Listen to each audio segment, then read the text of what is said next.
آج سے تقریباً 400 سال پہلے برطانیہ کی ملکہ الزبتھ اول نے لندن کے 200 سے زائد تاجروں کو لائسنس جاری کیے، جس کے تحت وہ اپنی کمپنی بنا کر مشرقی ایشیا میں تجارت کریں گے۔ تب کسی کے وہم و گمان میں بھی نہیں تھا کہ تاجروں کے روپ میں آئی انگریز پورے 150 سال بعد نہ صرف دنیا کے نمایاں سپر پاور بلکہ ہندوستان کے حکمران بن جائیں گے۔ یہ کمپنی ایسٹ انڈین کمپنی کے نام سے منسوب تھی۔ اس وقت یہ تاجر مسالوں کے امپورٹ ایکسپورٹ کے لیے ایسٹ ایشیا آئے تھے، لیکن شاید اس دن نہ ملکہ کو اور نہ ہندوستان کے لوگوں کو اندازہ تھا کہ لندن کی ایک ایسی چھوٹی سی عمارت میں قائم یہ کمپنی صرف مسالہ جات کی تجارت نہیں کریں گے بلکہ دنیا کی تاریخ کی سب سے طاقتور ملٹی نیشنل کمپنی بن کر دنیا کے سب سے امیر ملک اور 1/4 آبادی پر براہ راست حکومت کرے گی۔ ابتدا میں ایسٹ انڈین کمپنی نے تقریباً 100 سے 200 سالوں تک قدر شرافت کے ساتھ تجارت کی۔ اس وقت مغلوں کی حکمرانی میں انڈیا دنیا کا امیر ترین ملک شمار ہوتا تھا۔ ان دنوں کا انگلینڈ وسائل ترقی اور رقبے کے لحاظ سے انڈیا کے سامنے ایسا ہی تھا جیسے آج کے امریکہ کے سامنے بر اعظم ایشیا کا کوئی چھوٹا سا ملک۔ انڈیا کی آبادی اس وقت برطانیہ سے تقریباً 20 گنا زیادہ تھی۔ اس وقت انڈیا دنیا کا سب سے بڑا صنعتی مرکز سمجھا جاتا تھا۔ یہاں دنیا کی 1/4 مصنوعات تیار ہوتی تھی، جن میں کپڑے کا بزنس سب سے آگے تھا۔ دنیا بھر سے سونا چاندی انڈیا میں آتا اور یہاں کی اشیاء دنیا بھر میں بکتی تھی۔ انڈیا میں سستی مصنوعات کی دستیابی کی وجہ سے دور دراز کے علاقوں جیسے میکسیکو میں مقامی صنعتیں متاثر ہونے لگی۔ اس زمانے میں شہنشاہ اکبر دنیا کا سب سے امیر انسان تھا، جس کی آمدنی آج کے دور کے مطابق 10 بلین برٹش پاؤنڈ کے برابر تھی۔ دوسری طرف انگلینڈ ان کے سامنے قدرے غریب ملک لگتا تھا، کیونکہ برطانیہ مذہب جیسے موضوع پر پورے 1 صدی تک خانہ جنگی کا شکار تھا۔ مذہبی خانہ جنگی کی وجہ سے یورپ میں انگلینڈ کسی حد تک تنہا رہ چکا تھا۔ اسی وجہ سے انگلینڈ کے باسیوں کو مجبور کیا گیا تاکہ دنیا بھر میں کاروبار اور تجارت کے مواقع ڈھونڈ سکے۔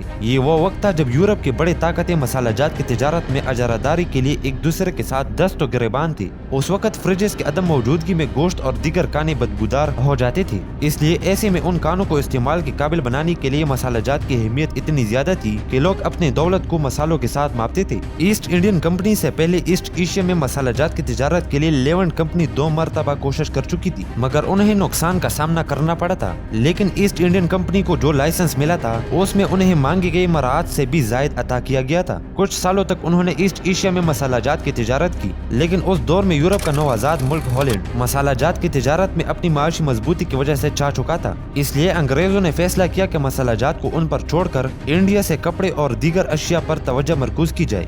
چنانچہ اگست 1608 کو کیپٹن ولیم ہاکنز نے اپنا جہاز انڈیا کے بندرگاہ پر لنگر انداز کیا اور انڈیا میں ایسٹ انڈین کمپنی پہنچ گئی۔ ولیم کو انڈیا پہنچ کر اندازہ ہو گیا کہ اس ملک کو فتح کرنے کا سوچنا بھی پاگل پن ہوگا، کیونکہ اس وقت مغل بادشاہ کے پاس 40 لاکھ افراد پر مشتمل فوج موجود تھی۔ چند سالوں بعد جب پرتگالیز نے بنگال میں مداخلت کی تو شہنشاہ جہانگیر نے انہیں بہت بے دردی سے شکست دی تھی۔ یہ سب دیکھ کر ایسٹ انڈین کمپنی نے فیصلہ کیا کہ انڈیا میں تجارت اور کاروبار کے لیے مغل حکمرانوں کی رضامندی سے کام کیا جائے۔ 3 سالوں کی محنت کے بعد انہوں نے مغلوں کو منا لیا اور ان کی رعایت حاصل کرنے میں کامیاب ہو گئی۔ اس کے بعد ارماگون، پھر مدارس میں تجارتی کالونی اور پھر چلتے چلتے ممبئی میں اپنی تجارتی اڈا تعمیر کیا۔ یہ سب چلتا رہا اور آخرکار اس کمپنی نے جو تجارت کے لیے آئی تھی انڈیا کے بہت سے علاقوں پر قبضہ کر لیا۔ جب احمد شاہ رنگیلا کے دور میں انڈیا کے مختلف علاقوں کے لوگ ایک دوسرے کے خلاف کھڑے ہو گئے تو ایسٹ انڈین کمپنی نے ان کا فائدہ اٹھا کر مقامی افراد پر مشتمل لاکھوں کی فوج تیار کر لی اور اس کے ذریعے مغلوں، مرہٹوں، سکھوں اور مقامی نوابوں کو ایک ایک کر کے زیر کرتی گئی۔ اس دوران یورپ میں صنعتی انقلاب آیا جس کے بدولت جنگی ٹیکنالوجی میں یورپ بہت آگے چلی گئی اور اپنے چھوٹے مگر خطرناک فوج کے ذریعے مغلوں اور دیگر حکمرانوں کو پرانی ٹیکنالوجی سے مسلح بڑی فوج کو شکست دیتے گئی۔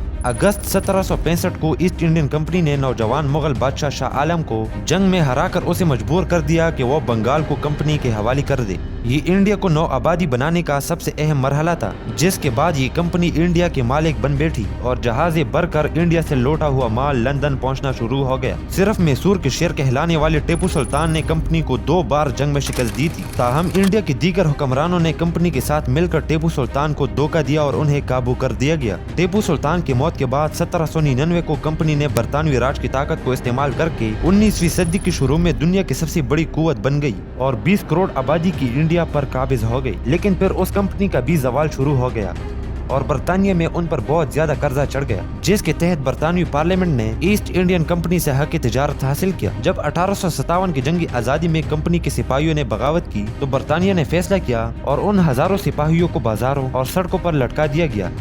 اور انہیں قتل کیا گیا، جس کے بعد برطانیہ کی ملکہ نے کمپنی کی اختیارات ختم کر کے انڈیا کا نظام براہ راست سنبھال لیا۔ تو دوستو آپ کو ویڈیو کیسی لگی؟ اگر ویڈیو اچھی لگی ہو تو کائنڈلی لائک، فالو، سبسکرائب کریں ایسی اچھی ویڈیوز دیکھنے کے لیے۔